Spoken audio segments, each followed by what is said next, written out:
Ok, mas quando a gente começa, então, quando começa na nossa cabeça a tentar trazer isso para a nossa prática enquanto historiadores, a gente entra nessa seara que é lidar com os problemas dos conflitos entre ciência e religião. Para quem é, o doc que a gente fez com textos de introdução, tem lá um texto do biólogo Dennis Alexander, lá do Faraday Institute, a ABC2 também publicou um livro dele, e lá ele apresenta 4 modelos principais sobre relação entre ciência e religião, baseados no Ian Barbour, que é um teólogo e físico também.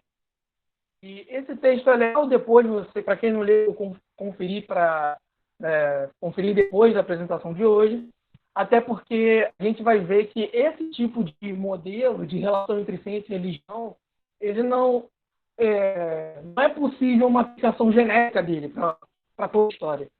E esse é um risco que a gente pode cair quando tentamos aplicar o que a gente entende e aprende sobre cosmovisão na nossa prática, na nossa pesquisa, que é acabar, na hora de fazer as coisas dentro dos pressupostos cristãos, dentro da visão cristã de mundo, acabar cometendo anacronismos por conta de imprecisões, porque a gente não percebeu direito os limites da aplicação da cosmovisão dentro dessas áreas. E o debate sobre ciência e religião ele é bastante interessante para a gente começar a entender esses limites, e esse texto do Peter Harrison é legal por conta disso. Então, vamos lá. Antes da gente partir propriamente para o texto, eu gosto de perguntar onde cada historiador se encaixa na historiografia. Então, a gente precisa fazer a pergunta: onde está o Peter Harrison na historiografia, para que a gente consiga entendê-lo com um pouco mais de precisão.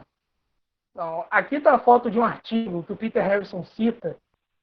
Agora eu não lembro se é exatamente nesse artigo, mas ele cita no livro Territórios da Ciência da Religião e em outros livros que ele trata sobre essas questões de ciência e religião, de história do conflito entre ciência e religião, que é esse artigo do Quentin Skinner, que é professor de história moderna, história intelectual lá na Queen Mary University of London, na Universidade de Londres. E esse é um dos artigos principais dele, que é o sentido e a compreensão na história das ideias. E, basicamente, aqui é uma grande introdução à história intelectual. É mais ou menos essa vertente historiográfica que o Peter Harrison ele mais se identifica. E o que é a história intelectual? Então, vou dar uma resumida aqui, rapidinho. Então, vamos lá. Nós temos um documento, uma fonte. No caso da história intelectual, é muito comum que se trabalhe com o texto escrito. Eu, particularmente, não conheço trabalhos de história intelectual que usem quadros ou filmes, enfim.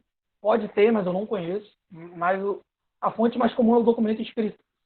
A história intelectual ela surge como uma resposta a 2 grandes tendências na história das ideias. A primeira é a tendência que defende a autonomia textual, que está muito ligado ao positivismo histórico, que é aquele discurso de que a fonte fala por ela mesma. Eu não preciso fazer referências ao contexto. Essas referências são menções gratuitas. É para demonstrar erudição. Então, basta que eu leia um texto e, a partir do que eu ler nesse texto, eu posso interpretá-lo e ali o sentido daquele texto, os objetivos do autor, os conceitos com os quais ele trabalha, vão estar ali claramente delimitados para mim. Eu só preciso da fonte e, a partir dela mesma, eu tenho a compreensão de todo um evento ou um processo histórico. Em resposta ao positivismo histórico, e essa posição do determinismo contextual está muito mais ligada ao estruturalismo, é a posição que diz, olha, na verdade, é o contexto da produção dos documentos, o contexto da produção das fontes, que determina o sentido delas. Então, quando eu estou lendo um texto qualquer, eu preciso antes conhecer profundamente o contexto no qual ela surge, o contexto no qual ela dialoga, e assim, sabendo esse contexto da produção do documento da fonte, eu posso entender o que um autor quer dizer. Alguém pediu para eu explicar com mais calma a questão do positivismo histórico. É basicamente aquela noção de que como eu falei, o historiador ele só precisa da fonte em si mesmo. Então, vamos pegar um exemplo que está mais ou menos palatável para todos nós, que é a Bíblia. Então, quando alguém vai entender o texto bíblico, o que o texto diz, não se precisa estudar arqueologia bíblica, não se precisa estudar a história do povo judeu ou a história do Império Romano para entender o que acontecia no Novo Testamento. Eu só preciso da Bíblia e acabou. Eu não preciso fazer a referência a todo o resto.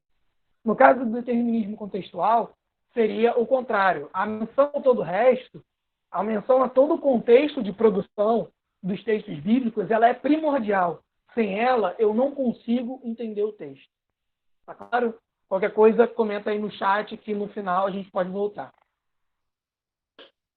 A história intelectual, ela não surge como uma tentativa de juntar o melhor dos dois mundos. Ela apresenta uma outra alternativa, que é a chamada de contextualismo linguístico. O que é isso?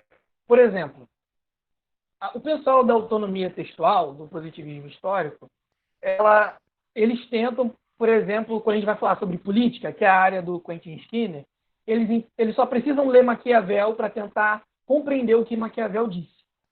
Mas o pessoal do estruturalismo vai dizer o seguinte: olha, se Maquiavel não tivesse tentando resolver os problemas da época dele, ele não poderia escrever nada, porque Maquiavel não estava sentado na varanda dele, em Florença, e de repente resolveu escrever O Príncipe. Ele estava vivenciando um monte de coisas que mobilizaram ele à sua escrita.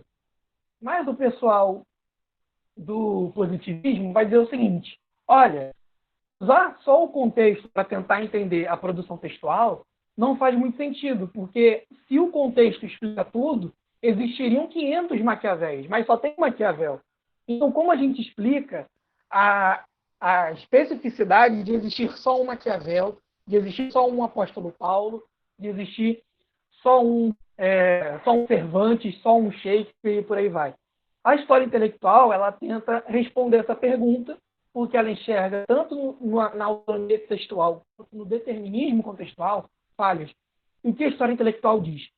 O contexto, na verdade, ele oferece um repertório de possibilidades conceituais para os agentes históricos. Ou seja, o Maquiavel, lá na Florença, o apóstolo Paulo, quando estava escrevendo as cartas do Novo Testamento, ele tinha no seu horizonte ali, na sua vivência, um conjunto de coisas que ele poderia organizar de N maneiras possíveis. Mas se a gente entender esses conjuntos de coisas, a gente entende o que o apóstolo Paulo estava querendo dizer, com quem ele estava querendo dialogar. Mas se a gente também ignorar o que o apóstolo Paulo escreveu no Novo Testamento, a gente vai perder de vista o que tornava ele único. Então, o contextualismo linguístico é basicamente entender como que os agentes históricos mobilizaram os elementos que estavam disponíveis à sua época. Então, vou dar um outro exemplo para ilustrar, fora da história, um exemplo que eu sempre dou, que é o do futebol. As regras são as mesmas para todos os times. O campo tem as mesmas dimensões dos times. O número de jogadores e os objetivos do jogo são os mesmos. Mas dentro da mesma partida, você pode ter um time que usa essas regras para ter um jogo ofensivo, de toque de bola, aquele jogo bonito, e do outro lado, um time completamente reativo, retranqueiro, que só está preocupado em responder. Então, qual time joga menos futebol? Em termos de regras, não dá para responder isso, porque todos os dois estão jogando dentro das regras do futebol. Mas eles organizam essas regras para criar um estilo de jogo único. Então, é mais ou menos o que a história intelectual vai tentar fazer com os agentes históricos. Vai tentar olhar o que tinha disponível para eles organizarem e como cada um deles resolveu organizar esses elementos. E é aqui que o Peter Harrison entra, porque ele vai fazer isso com a discussão dessa ideia de que existe um conflito histórico entre o campo da ciência e o campo da religião. E aqui está o livro da Ultimato, que foi lançado em 2017. Esse artigo que a gente leu, que a gente está trazendo hoje para a discussão de 2008, então ali tem umas reflexões iniciais. Aqui no livro é uma obra bem mais completa. Ela é bem abrangente, vai lá do período da Grécia Antiga até o século XIX. É um trabalho muito bem feito levou anos da vida do Peter Harrison, ele fala isso, uns 20 anos reunindo fontes e documentação. Então, para quem tiver interesse aí depois dessa reunião, vale a pena ler. Nesse livro, ele tem uma outra ilustração que eu acho também que é benéfica, que é a seguinte: vai aparecer um mapinha, em algum momento, está carregando o slide. Vou voltar aqui para ver se vai aparecer.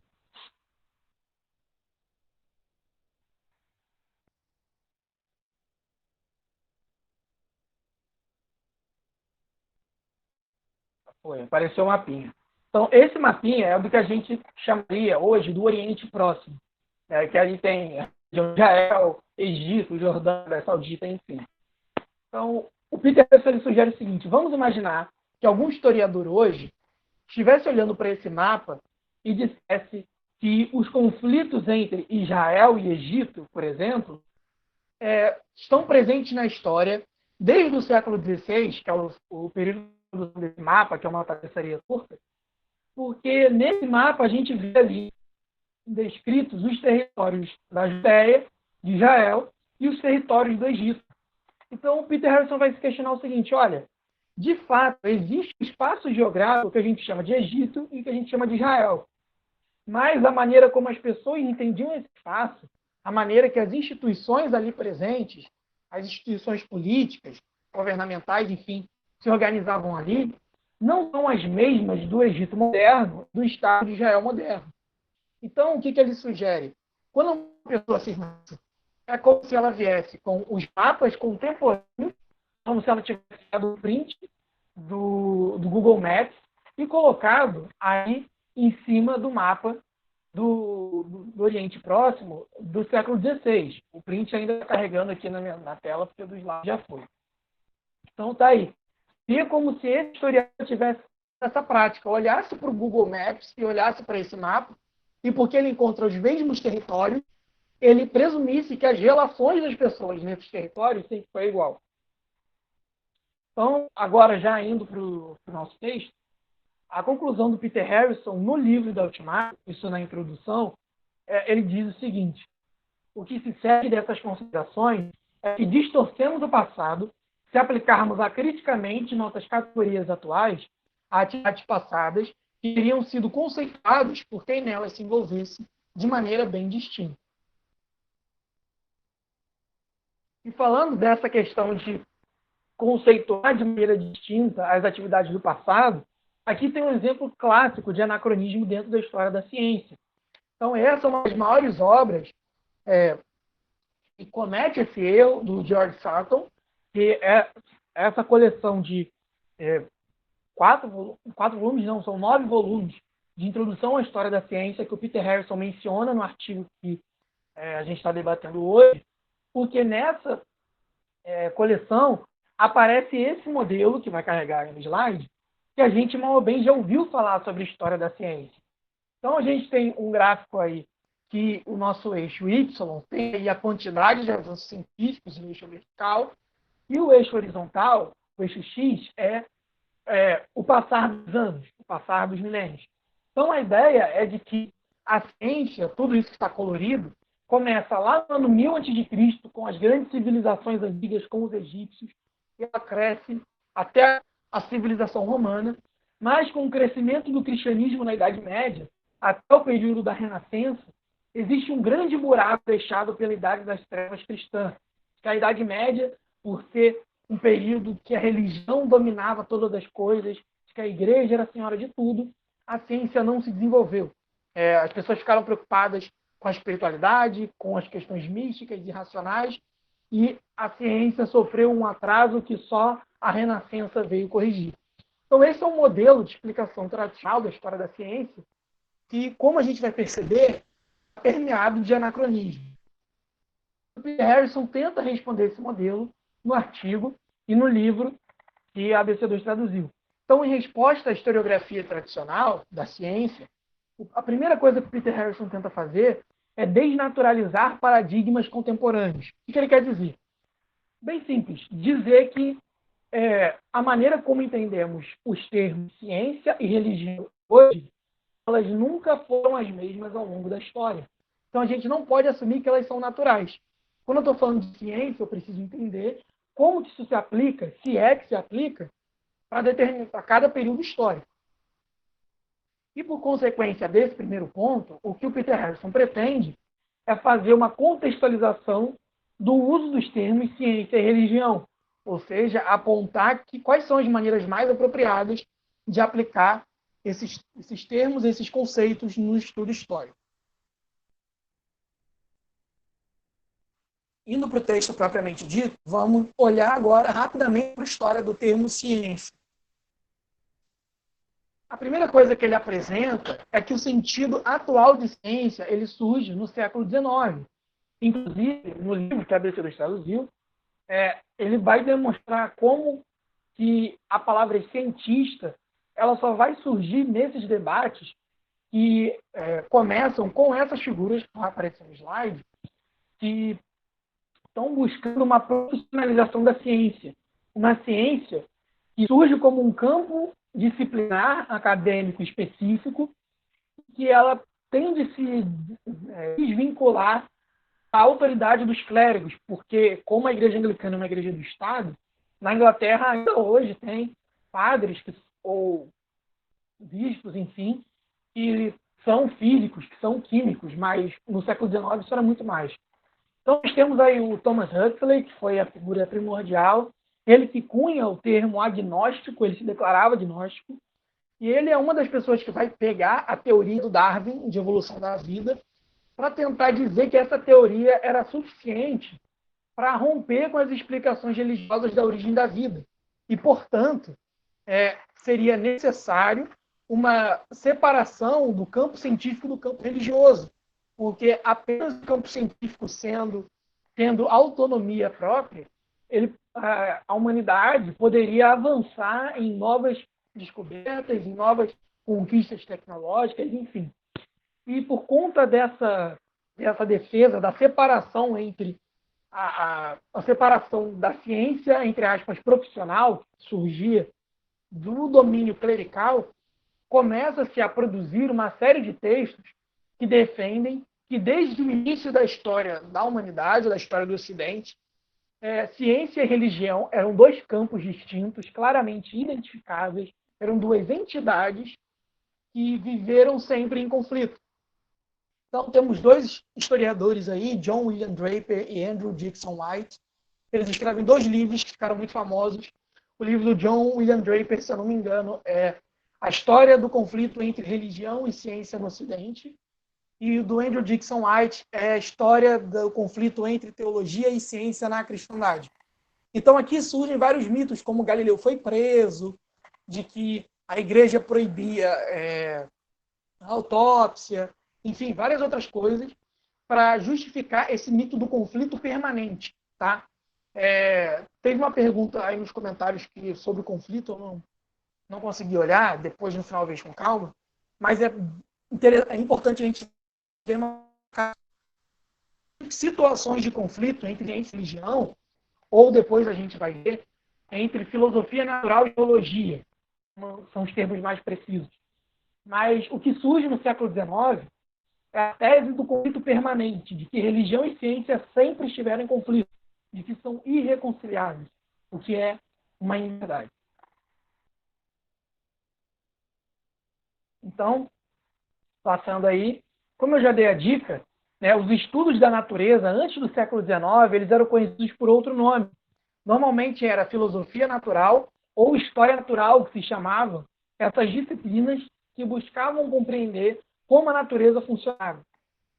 Principalmente depois do período medieval, porque a filosofia natural na Idade Média é diferente da filosofia natural moderna, que tem a ver mais com o modelo do Bacon de ciência, experimentação, enfim. O modelo medieval, de maneira bem resumida, era muito mais contemplativo.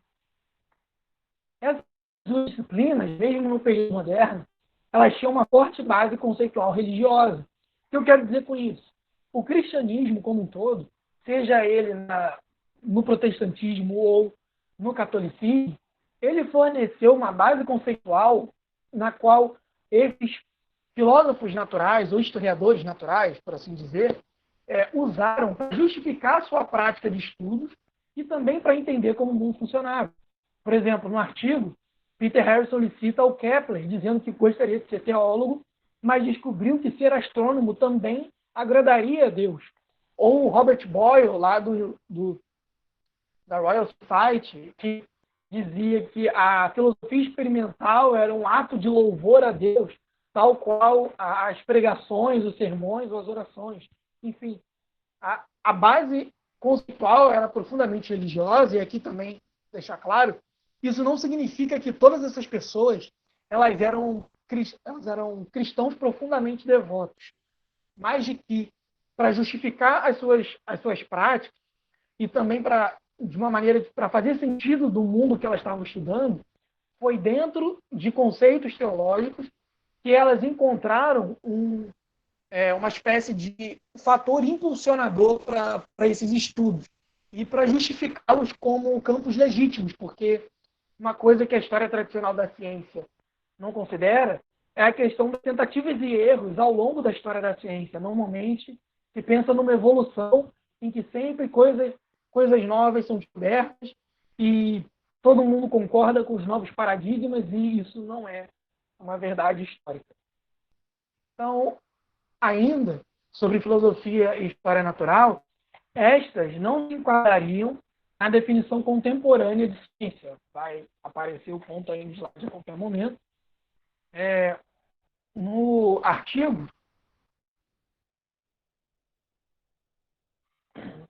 artigo, o Peter Harrison ele cita na página 5, ele escreve na página 5 o seguinte: curiosamente, nessa época, nem história natural, nem filosofia natural ou experimental eram pensadas suficientemente exatas para garantir o rótulo de ciência, como entendemos hoje. A primeira, porque era um empreendimento histórico. A última, porque era pensada como conduzindo conhecimento que era meramente provável e não demonstrável. Ou seja, a história natural ela estava preocupada em estabelecer relações de causa e consequência no surgimento da vida, na experiência com seres vivos, por exemplo, o princípio da genética lá com Mendel. E isso influencia muito a biologia até hoje. Então, a proposta ali não era muito depender de cálculo matemático e pesquisa genética profunda para definir essas coisas, até porque nem era tão disponível assim, esse tipo de ferramental. E no caso da filosofia natural, era mais um exercício de probabilidade lógica e menos de demonstração matemática. No artigo, Peter Harrison cita, por exemplo, o John Locke, dizendo que a filosofia natural poderia ser reduzida a uma ciência, no sentido de um campo de conhecimento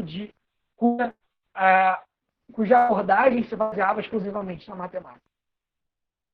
Então, partindo aqui para o nosso segundo ponto do artigo, é uma breve apresentação da história do conceito religião. E aqui eu cito uma citação de Peter Harrison no artigo, do Wilfred Cantwell Smith. Esse livro é muito bom, quem sabe inglês vale a pena ler aí. Que é um livro de história das ideias, em que o Smith ele se preocupa em traçar uma história do conceito de religião.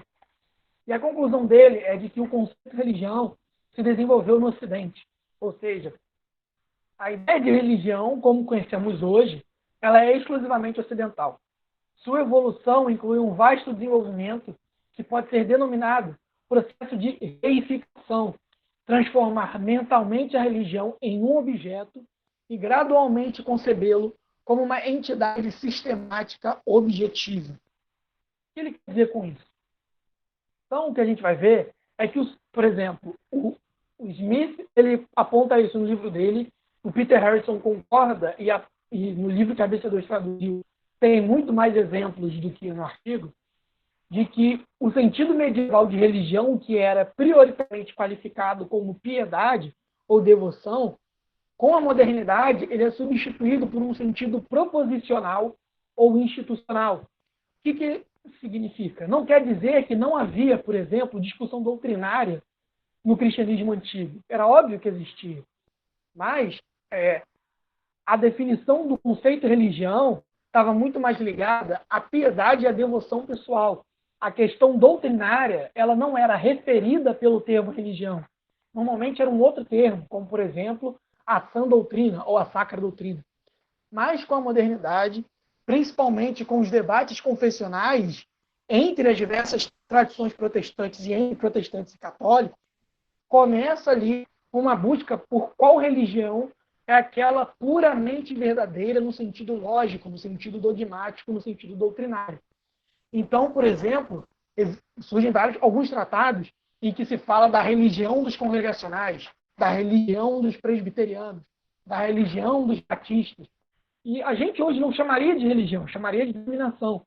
Mas por que eles chamam de religião? Porque eles percebem que congregacionais e batistas, em alguns pontos dogmáticos, eles defendem pontos diferentes. E na concepção dessas pessoas, no início ali da modernidade, século XVII, principalmente, esses outros grupos vivem uma outra religião. Por quê? Porque é um outro conjunto de doutrinas.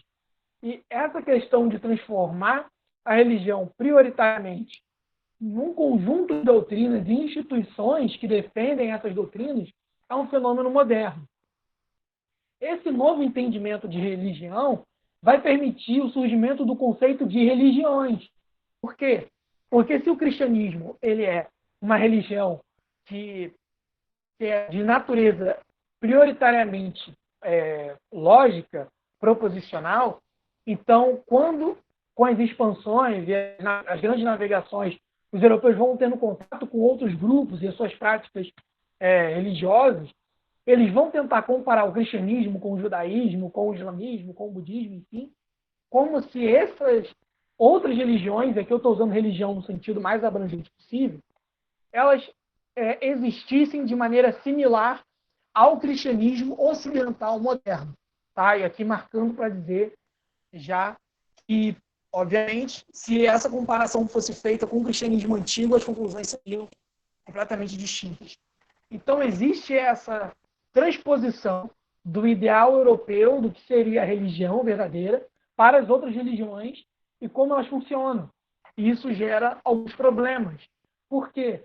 Porque se a religião ela é um conceito lógico, proposicional, a gente tem uma dificuldade de definir precisamente o que é religião.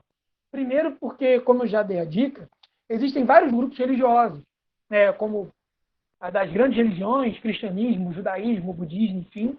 E dentro de cada um desses grandes grupos existem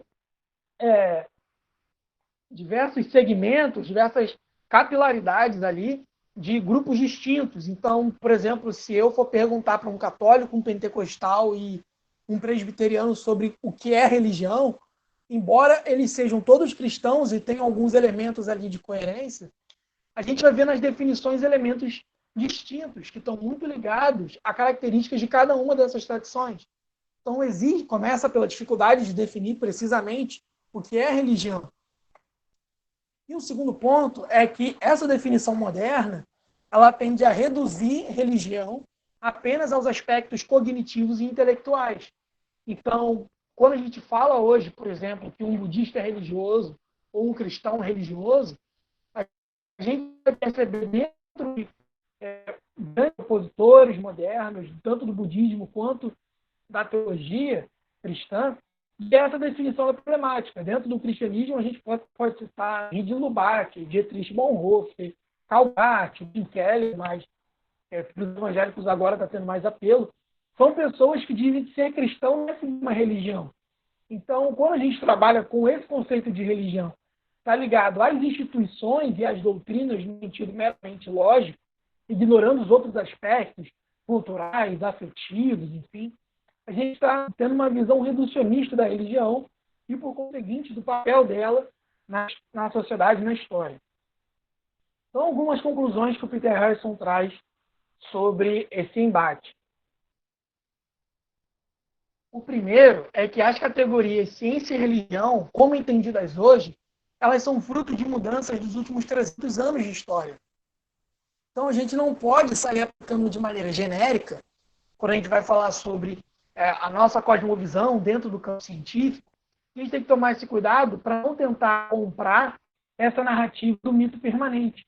Porque é muito comum a gente partir desse pressuposto, até porque ela é defendida ainda, principalmente na área das ciências exatas e naturais, e está ali subjacente em alguns estudos históricos sobre religião, de que o estudo científico ele tem alguma prioridade sobre as ideias religiosas. Então, é muito comum de que historiadores ignorem tratar a religião fora do sentido institucional, como a gente já chegou a debater lá no grupo, de olhar a quantidade de batismos, quantidade de casamentos, enfim, das funções sociais que a igreja tinha no período medieval moderno, e foge-se muito do debate mais intelectual, do debate mais cultural da igreja, e de como a religião funcionava como um background para as pessoas, e talvez funcione ainda hoje. Então, por conta dessa narrativa do conflito permanente entre ciência e religião, a gente tem que evitar o uso acrítico desses conceitos. E aí uma outra conclusão subjacente é que quando a gente for olhar para como que no passado se estudava a natureza e tentava relacioná-la com a fé, a espiritualidade, a gente tem que encontrar essa relação nos conceitos que eram mobilizados nos documentos, nas fontes. Então, no caso do Ocidente cristão, é a relação entre teologia e filosofia natural que a gente tem que estudar, não entre religião e ciência.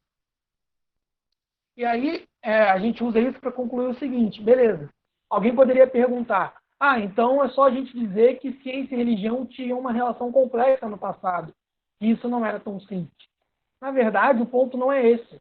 É que ciência e religião, por serem categorias do Ocidente moderno, elas não são categorias úteis para avaliar o passado dos estudos naturais, ou seja, de como os agentes históricos procuravam compreender a natureza, e das práticas religiosas também. Porque, ao usar o conceito moderno de religião, talvez a gente perca coisas que, nos documentos antigos, medievais ou modernos, a palavra religião no latim ou no grego não definia. Outras palavras definiam essas esferas que estão fora da nossa perspectiva. Mas porque a gente está focada na palavra que seria diretamente ligada à religião, a gente perde esses elementos históricos. Então, isso pode reforçar anacronismo e tentativas de justificar uma a partir da outra. Então, é muito comum, às vezes, principalmente nos Estados Unidos, a gente vê aqueles estudos que põem uma pessoa para orar ou para meditar, se ela for budista, né, ou de alguma das religiões orientais, né, por assim dizer, e aí dizem que estudos comprovam que a oração faz bem para a saúde, ou que a meditação faz bem para a saúde. E aí o que acontece? Esse estudo está tentando te convencer, ou ele é usado para te convencer de que uma prática religiosa é boa, porque a ciência diz que é boa. Mas qual que é o problema? Esse convencimento ele vem por categorias que não são religiosas. Nós, como cristãos, sabemos que uma oração ela pode aliviar o nosso estado mental. Ela pode nos trazer alívio. Mas uma oração ela é muito mais que isso teologicamente. Ela é muito mais que isso experiencialmente. Eu não posso reduzir a oração apenas a uma reação dos meus neurônios. Então, isso do lado da ciência. Do lado da religião, isso pode gerar anacronismos no sentido de, beleza, já que eu sei que eu preciso fazer as coisas dentro da cosmovisão cristã, então isso pode gerar um risco de a gente apenas selecionar aqueles elementos que favorecem nossas perspectivas. Quando isso gera um problema que a gente debateu na primeira reunião, de que a cosmovisão cristã, na verdade, é um grande guarda-chuva que integra diversas tradições subjacentes. Então, isso pode gerar um problema, porque, por exemplo, eu, Leonardo, sou presbiteriano, então eu, como historiador, iria buscar elementos que favorecessem o presbiterianismo. Mas o batista faria o mesmo, o católico faria o mesmo, e assim vai. E isso acaba não sendo uma produção historiográfica, isso é uma produção de propaganda. Então, a gente tem que tomar esse cuidado de, quando a gente entende religião, né, não acabar querendo justificar a prática historiográfica no sentido muito estrito de método, de teoria, usando o nosso pressuposto para manipular os resultados da nossa pesquisa, porque isso vai gerar problemas para a gente, enquanto historiadores, não apenas no sentido da revisão de pares, mas da gente fazer história com problemas mesmo, história de má qualidade. Então, para finalizar com duas citações do Peter Harrison, para reforçar isso que eu acabei de dizer, ele afirma na página 10. Na verdade, o erro fundamental reside na suposição de que ciência e religião são categorias que podem ser aplicadas de forma significativa em todos os períodos da história ocidental, e até mesmo para o desenvolvimento histórico de culturas não ocidentais. Então, por exemplo, quando eu chego para o budista e pergunto se ele tem uma religião, ele só vai me dizer que ele é religioso, na verdade, se ele entende que esse conceito ele tem origem ocidental e ele acha esse conceito válido para explicar a própria experiência. Porque esse conceito não é originário do contexto histórico do budismo. Então, eu não posso usar o conceito ocidental de religião para entender o que foi o budismo. Eu preciso olhar as fontes do budismo, as fontes históricas do que acontecia paralelamente ao budismo para estudar o budismo. A mesma coisa funciona para, no caso do Peter Harrison, para a relação entre religião e ciência, no sentido amplo, ao longo da história. E assim perceber que essa ideia do conflito permanente ela é meio furada. E, por fim, sabendo que ninguém vai deixar de usar os conceitos ciência e religião, a gente precisa de cautela. Então, é isso que ele fala na página 22. O que deveria estar evidente agora, no entanto, é que aqueles que confiam nesses termos precisam dispô-los com uma sensibilidade renovada às limitações e distorções inerentes que, inevitavelmente, eles levam. Dogmas religiosos não constituem a totalidade da vida religiosa. Nem as teorias científicas incorporam tudo o que existe para o empreendimento científico. Esse final ele é muito importante para a gente, que é o seguinte, existe uma tendência entre historiadores cristãos, como um todo, a lidar com história religiosa. Isso é muito bom, porque, como eu falei, percebe-se que há uma dificuldade da historiografia em geral de lidar de maneira apropriada com a religião. Inclusive, historiadores não cristãos têm percebido cada vez mais isso. Então, uma das coisas que a gente precisa perceber é de que dogmas não fazem parte do todo da vida religiosa. Então, como nós estudamos história religiosa, a gente precisa perceber como a religião tem seus papéis sociais e culturais para além da questão dogmática, que é muito comum tentar perceber, assim, por exemplo, de conversas que eu tenho com colegas, estudar os grandes teólogos, estudar os grandes embates teológicos, quando dentro da história religiosa do cristianismo existe muito mais coisa que pode ser explorada. E o lado da teoria científica ser mais... e o lado de existir coisas além da teoria científica é muito importante. Na primeira reunião eu citei, por exemplo, o Michael Polanyi, que fala do conhecimento tácito, que é aquele tipo de conhecimento que a gente tem, mas não consegue traduzir em teorias racionalmente compreensíveis. Então, quando a gente faz história, a gente precisa entender que existe todo um conjunto de práticas do campo historiográfico que não conseguem ser explicados em teoria. A gente tem que ir lá no arquivo e pesquisar a fonte, a gente tem que ler e assim apreender um estilo de escrita, praticar a historiográfica. Tem coisas que vêm na prática, na observação, na experiência. Isso tudo é traduzido na nossa pesquisa. Então, a gente precisa considerar também o quanto que a nossa experiência pessoal e a experiência pessoal dos colegas também impacta a produção historiográfica deles. Porque isso acaba trazendo vieses, e aqui eu não estou usando vieses meramente no sentido pejorativo da palavra viés, mas no sentido de que as nossas compreensões elas sempre são limitadas. Então, a gente precisa mesmo fazer esse diálogo entre nós cristãos e academia, e a produção historiográfica acadêmica, porque eles podem estar percebendo coisas que nós não estejamos percebendo e vice-versa. Gente, basicamente é isso. Eu vou parar a apresentação aqui e vou pegar um pouquinho mais de água e volto para conversar com vocês.